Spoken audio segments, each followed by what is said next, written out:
Good morning students. एक बार फिर मैं रिफुदन पांडे MKF क्लासेज के माध्यम से आप लोगों को पढ़ाने के लिए उपस्थित हूँ। तो आज का इससे पहले हम प्रेजेंट इंडेफिनिट टेंस अच्छी तरह से पढ़ चुके हैं। मैं उम्मीद करता हूँ समझ में भी आपके आया होगा। तो आज का जो हमारा टॉपिक है प्रेजेंट कंटीन्यूअस टेंस। आज हम प्रेजेंट कंटीन्यूअस टेंस को पढ़ेंगे। प्रेजेंट कंटीन्यूअस टेंस का पहचान सबसे पहले समझते हैं।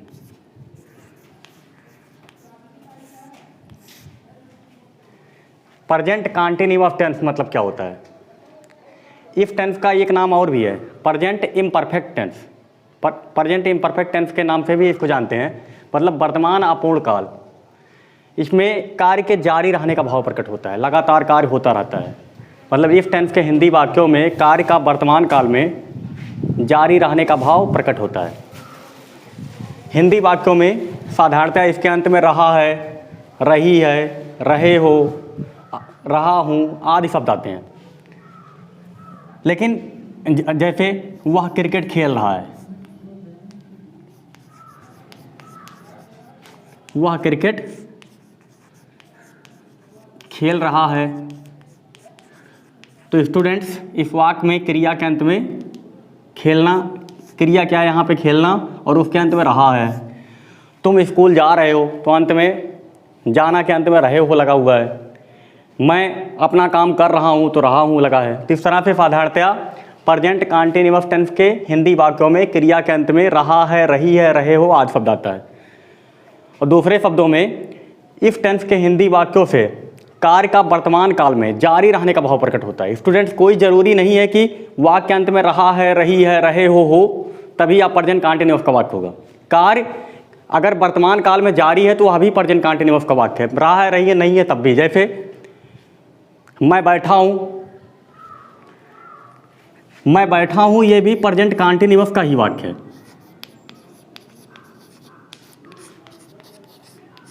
आप कहेंगे कैसे? इसमें तो रहा है, रही है नहीं लिखा है। लेकिन पहले वाक्य को देखते हैं। वह क्रिकेट खेल रहा है, तो वह क्रिकेट कब से खेल रहा है? निश्चित नहीं है। और वह क्रिकेट कब तक खेलेगा ये भी निश्चित नहीं है। तो निश्चित क्या है इसमें? एक बात निश्चित है, वह क्रिकेट खेलने वाला काम लगातार बिना रुके हुए कर रहा है। यही भाव इस टेंस के वाक्य से प्रकट होता है। दूसरे वाक्य को देखता हूँ। मैं बैठा हूँ, तो कब से बैठा हूँ, कब तक बैठा रहूँगा? बिल्कुल निश्चित नहीं है।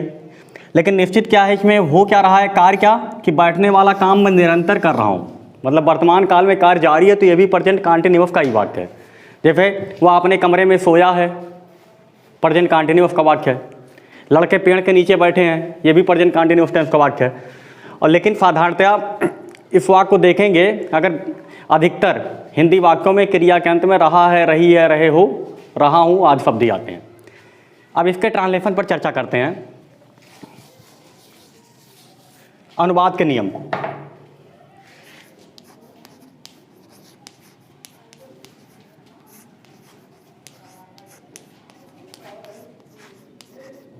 अनुवाद के नियम।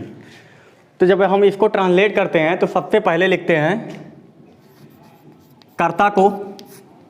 कर्ता के बाद इसमें सहायक क्रिया के रूप में इज, आर या एम का प्रयोग करते हैं। जब कर्ता एक वचन होगा या प्रोनाउन ही, सी, इट होगा तो हम सहायक क्रिया के रूप में इज का प्रयोग करेंगे।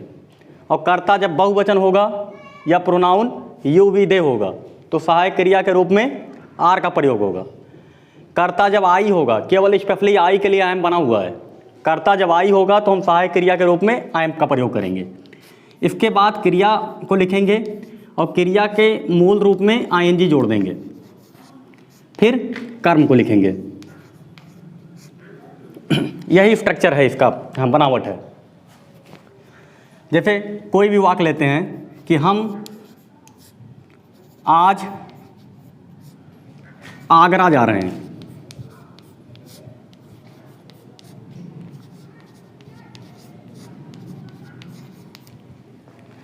अब ट्रांसलेशन करना है इसका हमें, तो हम की अंग्रेजी वी, कर्ता, हाँ पहला काम हो गया, कर्ता वी लिख दिए। अब हमें इज, आर या एम में से किसी एक को लिखना है। तो कंडीशन क्या है? अगर कर्ता बहुवचन है या प्रोनाउन यू, वी, दे में से कोई एक है तो हम सहायक क्रिया के रूप में आर को लिखते हैं। तो इसलिए यहाँ पे आर लिखा जाएगा, वी आर। जाना, तो जाना का अंग्रेजी गो। गो में क्या करना है आपको, आईएनजी जोड़ना है। तो we are going to Agra. कहाँ जा रहे हैं, आगरा, टुडे। तो बहुत आसान वाक्य है, मैं समझता हूँ समझ में आ गया होगा अच्छी तरह से। अब दूसरा एग्जाम्पल लेते हैं।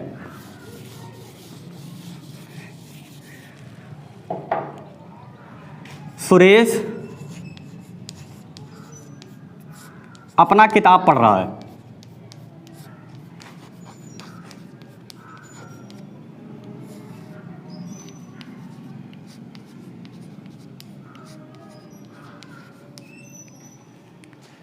अब इसको जब ट्रांसलेट करेंगे तो सबसे पहले सुरेश, अब सुरेश को देखेंगे, एक वचन है कि बहुवचन है, सुरेश अकेले एक व्यक्ति का नाम है, इसलिए यहाँ पे सहायक क्रिया के रूप में हम इज का प्रयोग करेंगे। तो सुरेश इज, क्रिया क्या है, पढ़ना, पढ़ना का अंग्रेजी रीड। अब रीड में क्या करना है, आईएनजी जोड़ना है। तो सुरेश इज रीडिंग। अब अपना, अपना की अंग्रेजी ये कर्ता के अनुसार बदलती रहती है। अगर कर्ता एक वचन है, मैस्कुलिन जेंडर में है, मतलब पुल्लिंग है, तो उसके साथ अपना की अंग्रेजी हिज होगी। और कर्ता एक वचन है और फेमिनिन जेंडर में है, मतलब स्त्रीलिंग में है, जैसे मेरी बहन, सरिता या वह, सी, तो वहाँ उसके साथ अपना की अंग्रेजी हर हो जाएगा। अब यही जब बहुवचन होगा तो उसके साथ अपना की अंग्रेजी दियर होगा। जैसे लड़के अपना काम कर रहे हैं तो the boys are doing their work, और दे के साथ भी अपना की अंग्रेजी दियर होगा। वे अपना काम कर रहे हैं तो they are doing their work. अब कर्ता जब आई होगा, जैसे मैं अपना काम कर रहा हूँ तो I am doing my work, I का संबंध कारक माई है, तो यहाँ माई हो जाएगा। हम अपना काम कर रहे हैं तो वी के साथ अपना का पोसेसिव केस क्या है, यहाँ वी का संबंध कारक है आवर, तो we are doing our work, हम अपना काम कर रहे हैं। तुम अपना काम कर रहे हो तो you are doing your work. तो अपना की अंग्रेजी बदलती रहती है कर्ता के अनुसार। वह अपना काम कर रही है तो सी इज डूइंग हर वर्क। मेरी बहन अपना काम कर रही है तो my sister is doing her work. तो सुरेश इज रीडिंग, तो सुरेश एक वचन है और मैस्कुलिन जेंडर में है, इसलिए इसके साथ अपना की अंग्रेजी क्या होगी, हिज। तो Suresh is reading his book. हाँ, और एग्जाम्पल लेते हैं।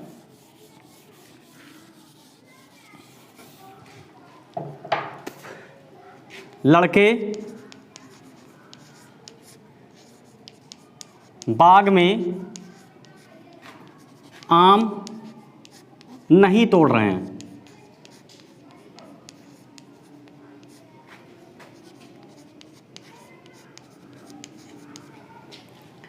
अब लड़के की अंग्रेजी द बॉयज, द बॉयज बहुवचन है इसलिए आर होगा। अब यहाँ नहीं है तो नहीं की अंग्रेजी कहाँ लिखेंगे, इज आर या आई एम लिखने के बाद ही लिखेंगे, मतलब क्रिया के आईएनजी फॉर्म से पहले ही नॉट लिखा जाएगा। द बॉयज आर नॉट, तोड़ना की अंग्रेजी प्लक, प्लकिंग आम, तो the mangoes,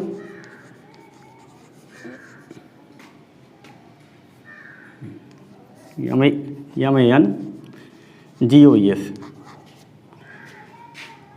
in the garden.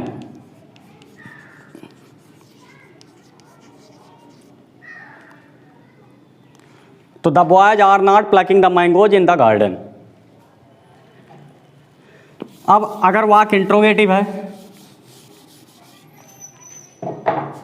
क्या मैं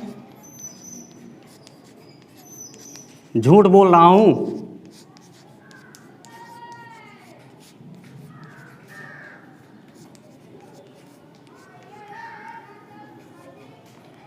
तो स्टूडेंट्स कल ही मैंने प्रेजेंट इंडेफिनिट में ही बता दिया था, अगर क्या शब्द वाक्य पहले है तो इसकी अंग्रेजी नहीं लिखते हैं। तो क्या शब्द वाक्य पहले होगा किसी भी टेंस में, या कैसा भी वाक्य अगर क्या शब्द वाक्य पहले है तो उसकी अंग्रेजी नहीं लिखी जाती है, तो उसके स्थान पर सहायक क्रिया लिखी जाती है।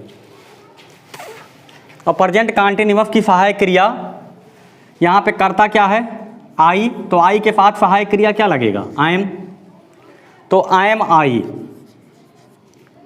बोलना की अंग्रेजी टेल, टेलिंग LI।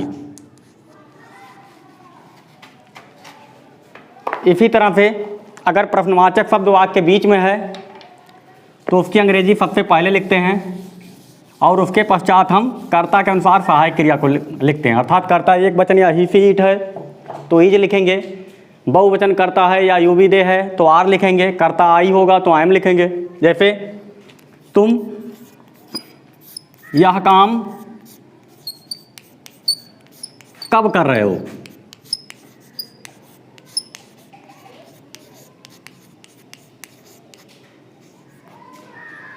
तो अगर प्रश्नवाचक शब्द क्या, कब, कितना, क्यों, कैसे और कहाँ, कोई भी प्रश्नवाचक शब्द है अगर वाक्य में है, वाक्य के बीच में है तो उसकी अंग्रेजी आपको सबसे पहले लिखना है। तो सबसे पहले कब की अंग्रेजी होगी व्हेन, उसके पश्चात सहायक क्रिया लिखेंगे। तो सहायक क्रिया हमेशा कर्ता के अनुसार लिखी जाती है। तो यहाँ पे कर्ता क्या है, तुम की अंग्रेजी होती है यू, तो यू के साथ सहायक क्रिया आएगा आर, तो व्हेन आर, फिर यू। करना की अंग्रेजी डू में आईएनजी जोड़ना है आपको, तो when are you doing this work.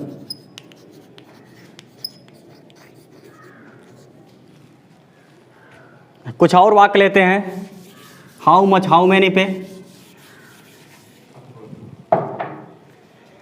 जैसे कितनी लड़कियां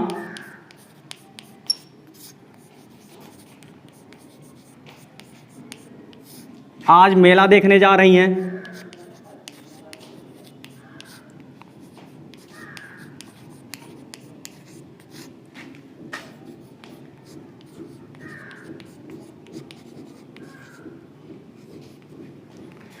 तो स्टूडेंट्स कल हाउ मच हाउ मैनी पे ठीक चर्चा किए थे। अगर कितना के पश्चात काउंटेबल नाउन है, मतलब जिसकी हम गिनती कर सकते हैं, मतलब ऐसी संज्ञा है कितना के बाद, तो कितना की अंग्रेजी होगी हाउ मैनी। लेकिन अगर कितना के बाद अनकाउंटेबल नाउन है, अर्थात हम जिसकी गिनती नहीं कर सकते हैं, तो कितना की अंग्रेजी होगी हाउ मच। तो यहाँ क्या है, कितनी लड़कियाँ। अब लड़कियों की तो गिनती आप कर सकते हैं 1 2 3 4 करके, तो क्या हो जाएगा कितना की अंग्रेजी how many girls, how many girls. अब यहाँ पे स्टूडेंट्स ये भी बात मैं कल ही क्लियर कर दिया था, कितनी लड़कियाँ यहाँ पे सब्जेक्ट के रूप में भी है। जैसे कितनी लड़कियाँ आज मेला देखने जा रही हैं, तो जाने वाला काम कौन कर रहे हैं, ठीक कौन कर रहे हैं, कितनी लड़कियाँ कर रही हैं।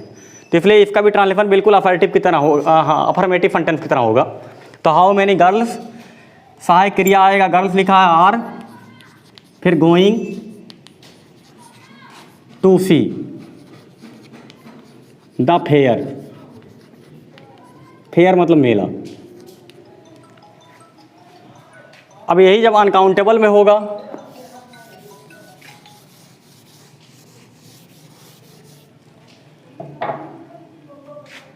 जैसे वह कितना चीनी खा रहा है,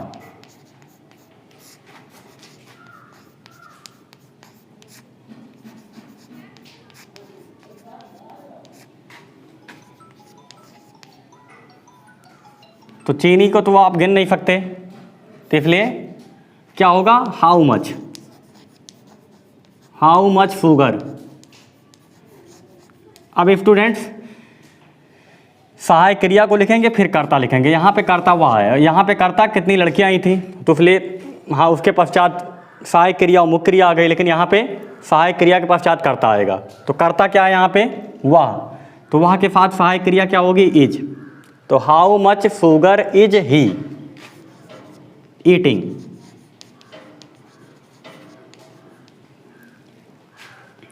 तो हाउ मच हाउ मैनी पे समझ में आ गया होगा आपके। अब विच और हुज देखते हैं।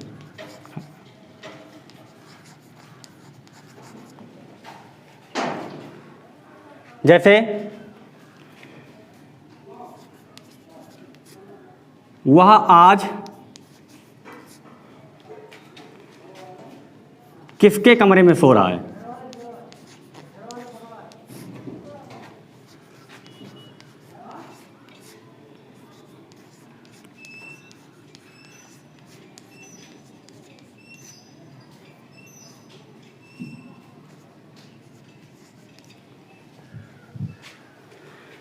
तो किसके कमरे में, तो स्टूडेंट्स अगर प्रश्नवाचक शब्द के बाद संज्ञा है, उसके बाद प्रेपोजिशन भी है, तो तीनों एक साथ आ जाता है।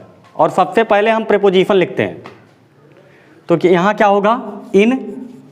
अब किसके कमरे में, तो हम कमरे की बात नहीं कर रहे हैं, कमरा जिसका है उस व्यक्ति के बारे में पूछ रहे हैं। किसके कमरे का उत्तर क्या होगा, किसी व्यक्ति का नाम आएगा।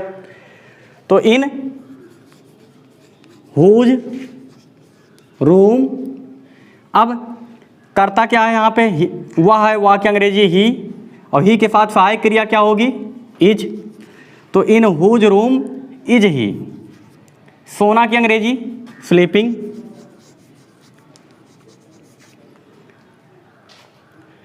तो in whose room is he sleeping today.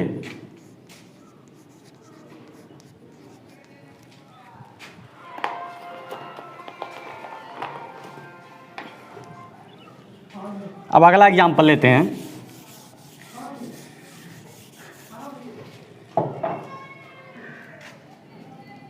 जैसे तुम्हारा भाई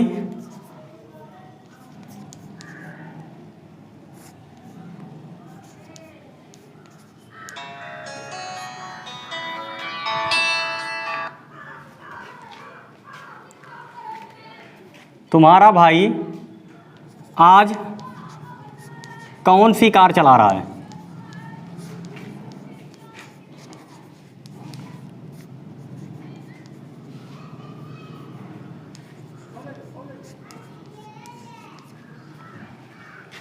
तो कौन सी कार, मतलब यहाँ पे कार को पूछा जा रहा है। अगर यहाँ ये होता किसकी कार चला रहा है, तो मतलब कार के मालिक को पूछा जा रहा है। तो कार के मालिक को जब पूछा जा रहा है तो हुज कार हो जाएगा, और जब वो स्पेशली उसी चीज़ की बात होगी तो विच हो जाएगा। तो विच, तो यहाँ क्या होगा, विच कार।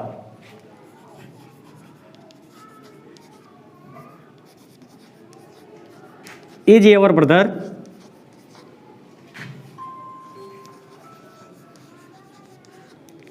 Driving today.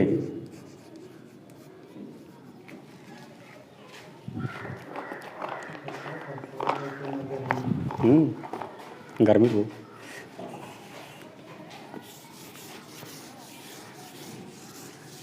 अब इसी तरह कुछ और एग्जाम्पल लेते हैं कर्ता के रूप में। जैसे तो इन दिनों गर्मी होती है। तुम्हारे भाई की मदद कौन कर रहा है।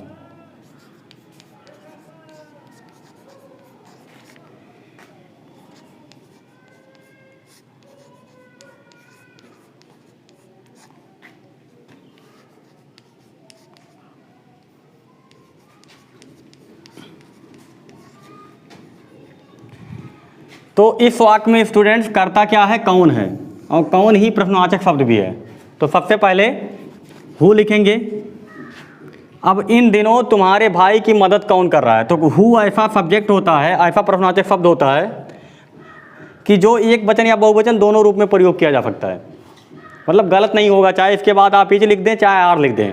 अगर आर आप लिखते हैं तो हु का मतलब होगा कौन का उत्तर कई लोग हैं, मतलब कई लोग मिलकर आपके भाई की मदद कर रहे हैं। लेकिन अगर आप इज लिखते हैं तो कौन का मतलब होगा कोई एक व्यक्ति। तो मान लीजिए इन दिनों तुम्हारे भाई की मदद कौन कर रहा है, मानते हैं कोई एक व्यक्ति कर रहा है, तो हु इज हो जाएगा। अब हु करता भी है इसलिए तुरंत क्रिया आ जाएगी। मदद करना हेल्प, हेल्प में आईएनजी हो जाएगी। तो हु इज हेल्पिंग, किसकी मदद हो रही है, तुम्हारे भाई की, your brother in these days.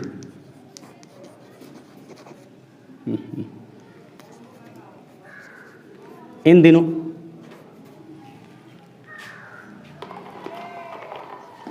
अब हु का ऑब्जेक्टिव केस होता है हुम, तो इसका भी प्रयोग देख लेते हैं। जैसे वह किसको गाली दे रहा है।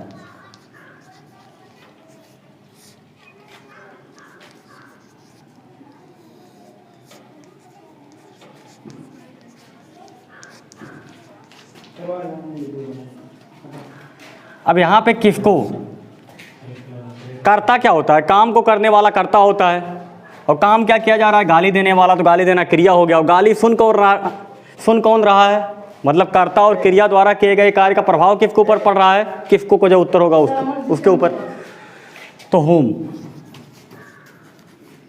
तो किसको की अंग्रेजी होम, उसके पश्चात इज के बाद ही, होम इज ही या अब्यूजिंग,